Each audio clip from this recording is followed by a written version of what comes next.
मंदिराचा प्राणप्रतिष्ठा सोहळा रंगत असतानाच नाशिकच्या काळाराम मंदिरामध्ये भक्तांची संख्या दुपटीने वाढलेली आहे। मोठ्या प्रमाणामध्ये भाविकांनी सकाळपासूनच गर्दी केलेली आहे।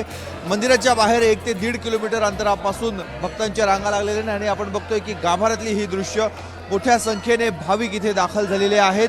जो तो आपल्या मोबाईलमध्ये श्रीरामाची छबी टिपण्याचा प्रयत्न करतो आहे। मंदिर परिसर हा संपूर्ण विद्युत रोषणाई आणि आकर्षक फुलांनी सजवण्यात आला आहे। त्याचबरोबर सह्याद्री फार्मच्या वतीनं एक नवीन द्राक्षाची वाण आरा ह्या द्राक्षाचं वाण विकसित करण्यात आले आणि त्याची देखील सजावट ही करण्यात आली आहे। गर्भगृहाचं जे प्रवेशद्वार आहे आपण बघतोय की त्याच्यावरच या रंगीत रसरशीत द्राक्षांची ही सजावट करण्यात आलेली आहे। त्यामुळे भक्तांच्या आनंदाला पारावार उरलेला नाहीये। गेल्या अनेक वर्षांची प्रतीक्षा होती अयोध्येमध्ये श्रीरामाचं मंदिर व्हावं, तिथे रामलल्ला विराजमान व्हावे आणि त्याचं दर्शन आपल्याला घेता यावं।